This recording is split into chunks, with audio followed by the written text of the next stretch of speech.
There you go. Okay. All right. So I even put a little deck together.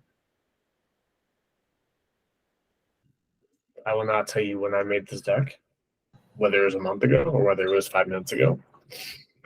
Okay. So obviously you do all this hard work on open calls, and then obviously you want to get them on the demo. So once someone accepts the meeting, I'll kind of go through this step by step and kind of what I think about. So you want to give them 2 options at a time. So let's say, for example, you talk to them this morning. I always give them a time for this afternoon and a time for tomorrow morning. If you're setting if it's later this afternoon and you set the demo, propose tomorrow morning, propose tomorrow afternoon. I always do tomorrow afternoon. Hey, what does it look like same time? Are you free at the same time tomorrow? I just think that's the easiest. Obviously, you want to have the demo as soon as possible. If they give you pushback, use up to your judgment, but I always do, hey, so if you set the demo today is what day is? Today's Wednesday. Set it for tomorrow. If that doesn't work, how does Friday morning look like to you? So always do the next day. I always ask for the email address, obviously. You can grab the best phone number, grab the best number to call. So when I call you tomorrow, I'll set up a calendar invite. We'll have a Google Hangout conference line. Do you want to use the conference line or should I call you at your cell phone? If your cell phone doesn't work, you want to set up the conference line. I'm always trying to get their cell phone. Let's say, for example, I'm unable to reach you for our time tomorrow. What's the good number I can call you at? Any questions on any of those items? No. No, but so for your common sense, but I totally don't do number 1, and I should be doing it. I don't know why. Make it. If you can get same day appointments, that's great. It's on top of mind. If not, try and do it. Don't push it out to next week. Don't push it out to later in the week. Try and get it for same day or tomorrow. How do you handle it when they're going to be gone? Like I have one that they're not going to be available to July 11th due to vacations and stuff. Do you just say, all right, I'll call you back and we can reschedule it then, or do you go ahead and schedule it out? So for that, I'll be like, hey, what I'll do, I'll go ahead and set up a time and send you over a calendar right for July 11th. And then what I'll do is I'll call you the day before to confirm that date and time still works. So I'll send over the calendar right now. Let me know when you get it. And I'll put a reminder on my end, and you'll also get an automatic reminder through Google of our call tomorrow, but I'll also give you a call the day before to remind you. Eric, I think you were going to ask a question. Yeah, I answered my own question. I mean, you're setting up a virtual call. Yeah. This works the same for in-person as well. Can work the same. Okay. So making sure the appointment sticks. So tell the owner, hey, owner, what I'll do, I'll send over a calendar invite right now. Can you check really quick to make sure you got it? I always use, when I'm on the phone with somebody setting a demo, I always use the phrase really quick to make it seem like there's actually not a lot that needs to happen, and actually it's just a quick item I'm asking them for. So can you check to make sure you got it? And make it as awkward as possible. Stay on hold. Did it come through? No. Go ahead and check your inbox or check your spam. My email's acting a little bit funky. Use that as an excuse to kind of just build up. Great. So when you get it, just hit accept, just so it blocks out the time in my calendar, so no one can take over that time from us. So obviously in the email, you'll see a Google Hangout conference line. Just make sure for the call you have a computer handy, right? I'll do a quick demo. And I think this is probably the most important. So obviously you say, so you got a calendar invite for me. Who else should I send this invite to? This is probably one of the most important questions, because everyone gets, oh, I have a partner. Oh, I need to think about it. Oh, this person has to run it by. And if they're not included on the call, you probably lost all your mojo. You've lost the game. You've lost the game to their time frame, their game of telephone, and they're only going to relate 20, 30% of what you're actually doing. So when you say who else should be on the call, that's them getting all DMs on the call, getting the information from the very first time from the source, which is you. I always ask for permission. So what I'll do is so obviously you got that calendar right for us to talk tomorrow morning at 10. Is it okay if I text you in the morning to confirm with you? Any questions on any of these things? Quick poll question. Is everyone doing the DM part, or kind of just assuming and hoping that the person that they're getting a yes from is just like an open question? Is everyone doing the DM part, or are they kind of just leaving it up by chance and seeing what happens afterwards? I'm leaving it by chance, but if I Yeah. know another decision maker, I'll record the call for them. Okay. But, yeah. So, and I don't mean to be pushbacky on this, but if you record the call for the owner, are they going to listen to that 30, 45-minute call in their free time? Has that worked? So great question. I had the same question. And so I recorded it for one of my guys. And then I checked back with the girl that I was on the call with. And she says, yeah, when he gets back, I'll make sure he listens to it. It was been a couple of weeks. He's not done it. So today I texted him and I said, hey, I just wanted to get your feedback on, was there anything on that call that we did that didn't go through? And about a minute later, my phone rings and it's Renee, the one I did the call with. And she's like, hey, Melanie, can you please send me over that link for that recording? It's not working. Yeah, that's good. So maybe the follow-up is helpful, but no, you're absolutely right. I don't think if I hadn't followed up, I don't think he'd listen to it at all. So I would do for that one, say, great. So obviously you and John are partners in the business. What I'll do is I'll go over everything with you. I'll set up another call with John since he can't make that call. Do you have John's cell phone? Do you have John's email? And then I wouldn't disclose pricing to the first person. Only disclose, do the same demo, first person and second person. Don't disclose pricing to either of them, because they're only going to disclose pricing and not what they're actually getting. And then set up a separate call for all three. You really want to hold, for that standpoint, you really want to hold the pricing card as long as possible, I think, even if it makes the sales process longer, because the likelihood of them actually transferring all the information from one person to the next is going to be slim to none. You can send the recording. I've never tried that, if that works for some people. But I always, if this person can't make our initial call, great. What I'll do is to kind of just set the scene. So I'll go through everything what I'll show you. I'll go through everything what I'll show him on the separate call, and then we'll all reconvene when it's convenient for everybody to look at pricing together. Does that sound good? And then get their buy-in, yes, because then it sounds good to them. Cool. And then this piece, the qualifying starts. You want to ask every question possible. I should have put this up here. So once you get the yes, you send over all the calendar invite. Great. So on our call tomorrow, this time, I'll go over how Heartland compares to your current vendor. Let me just grab some information so I can customize our call tomorrow and ask everything in the book.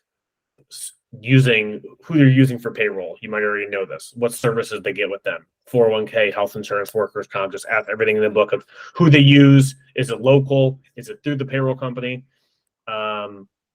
And then ask how much they're being charged. Great. On this last pay period, how many employees do you have? On this last pay period, how much were you guys being charged? Just ask. People will tell you. If they don't tell you, no worries. But if you don't ask, you'll never know. And I like to know how much they're being charged. That way I can have pricing at the end of the call. And I try and qualify them and just keep them on the phone and keep them talking for 5 to 7 minutes after they say yes. The longer you can keep them on a call, the more likely that call is valuable to them and more likely it'll stick.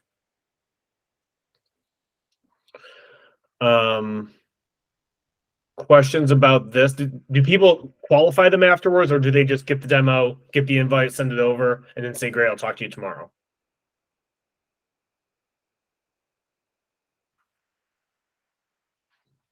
Could you ask that again? I didn't quite catch Yeah, that. so when someone says, yes, we'll talk tomorrow, do you send over the invite, and then that's the end of the call? Are your open calls for setting, are they 2 minutes? Are they 5 minutes? Are they 10 minutes? Where in that time frame? Where in that time frame are you? I'm kind of all over the place, to be honest. It depends on how they greeted me and their interest level at that point. Like, I got a minute, but I got to go. Okay. If it's the case, then I'm making it real short and sweet, booking the appointment and moving. If it seems Sweet. like they're a little talkative, I'll just push as long as I can. So even if they say they got a minute, be like, great, I completely understand you're busy. Just let me get as much information as possible and kind of just ignore that time objection, in my opinion. Okay. You say, hey, I want to respect your time, but I also want to make sure our time tomorrow works best. Let me just ask a couple quick questions so I can customize our call. and then just keep going with qualifying and just keep them on the phone for as long as possible until they kind of you can kind of feel that they're giving shorter answers. Hey, I got to run those things. Okay. Because this is your time to get prepared for tomorrow. And I'm sure you would want to know how much they're being quoted and who they're using for these services. So tomorrow, hey, I know we talked yesterday on that call. I appreciate your time yesterday. I know it was quick, but I know we talked about you're using workers' comp through the Hartford. It's through ADP. 401k is through this person. Is this all correct? Great. So now you can just go into more about how how did you end up with your workers' comp broker? How did you end up at ADP? Has your pricing gone up over time? So you want to know those things and how the relationship started for those pieces as well. A question I've been asking is for example, if they use Paychecks, if they use, a local person for health insurance, how do you know this broker? How did you get intro to them? How did you get intro to ADP? How did you get intro to Paychecks? Did you come from another payroll company over to them? What happened in that transition? So you really want to know as much dirt as possible. And again, I try and keep them on the call as long as possible once they say yes. So wrapping up, so I'll say, so I look forward to talking to you tomorrow or this day, this time. And I always say this, if you need to reschedule and can't make our time for this day and this time, will you please let me know? This puts the responsibility on them that it's going to be hard for them to no-show you. You'd rather get a rescheduled than a no-show, right? Make sure they say yes. I think that's all I had. I think I left something out blank there, but we're just keeping them on the call as long as possible, grabbing as much information, keeping them honest, grabbing their buy-in, and then making sure that they are accepting the calendar right on the call, having other DMs as possible, knowing as much about the company from a high level. And then you just say, hey, tomorrow our call's at 10. Can I shoot you a text in the morning just to confirm? Anytime in the meantime, if you need to reschedule, just please let me know. So I can make my time. You can say so I can make my time available to other prospects that are looking for other vendors as well. So there's a way to elevate yourself from that. But I always tell them if you need to reschedule and can't make our call, just please give me the courtesy and let me know. Any questions about this piece? No, this is great stuff, Scott. Would you mind sharing your deck? Mm-hmm. Thank you. Yep. And obviously, I'll send the call out as well. Well, hopefully this helps. Do you guys have everybody gets no-show, things come up for clients. Do you have a reason why some people no-show or push back the original time? I guess pushing back the original time isn't the biggest deal in the world. I guess what are some reasons that you all have gotten no-showed? I mean, it happens to everybody, so. I mean, I've been no-showed plenty of times. I think just people make the appointment to make the appointment so that they don't need to talk to you. They're just like, all right, I'll do it. And then they don't show up and I do the follow-up. I call, I email. But I think the cell phone or the text messaging and stuff like that, it would be like the next level for me. And you'll know if they don't accept a calendar invite, they don't respond to a text message, right? They don't give you the time of day for this question, like, you know that the chance of them showing up is probably be little. So at that point, Michael, you can be like, hey, so if you get on the call for tomorrow, you can almost qualify them out, right? So I know you wanted to look at A, B, and C of what you mentioned on the open call. If you don't see a need, like maybe, for example, they're getting a sweet deal and you know how much they're being charged for basic payroll from ADP. Maybe they're getting a wholesale payroll account. And it's like 4 people on payroll and they're paying, $20 a pay period. Is that worth a half hour, 40 minutes of your time? Maybe, maybe not. The chance of you upselling them to HR or 401k, it's probably rare at that point, but that can also be your ticket to qualify them out. So if services are great, let's say they have no issues with 401k, or they have a local 401k person, a local workers' comp person, and you can't cut it together. If you're qualifying them out, there's nothing wrong with that. So And hopefully the cell phone, I mean, once you get the cell phone, that would be your primary way of contacting people. Cause like everybody that I talk to, like I rarely talk to friends. Like everybody that's on my cell phone is like pretty much business owners. Like they're all just unsaved numbers that are just business owners. So just, I think it helps the show rate and it helps build that rapport over time. Because once you put things in emails, like the good thing about cell phones is you can see when they're delivered. You can also see when people are read and they're ghosting you. So if they leave you unread, that almost makes the sales cycle a lot shorter. Saying, "Hey, I've sent a couple different messages, sent a couple different emails. I noticed you haven't responded. Where do I stand with all this? Are you busy? Should I circle back at a later point in time? Just let me know where I stand so I know how to do business with you." Hey, Yeah, no. Scott, one of the questions, one of the things that I keep running into, and it might just be, I saw you brought it up on one of your things, and I usually do ask that, but people just don't have a computer. They, they don't call. And then I call them and they're like, oh yeah, thanks for calling. So they remember the appointment. They just don't realize it was a computer appointment, a virtual appointment. I'll say when I send this calendar right over, please have a computer handy for the call. Mm-hmm. So then that's their time to tell you, or hopefully their time to tell you, you're going to need to have a computer ready for the call. If you don't have a computer at home, you can use your cell phone. That's not an issue. Just use just tell them the app store might have you download the Google Hangout app. If you have a computer you can borrow from someone, if you have a tablet or an iPad, you can use that as well. Okay.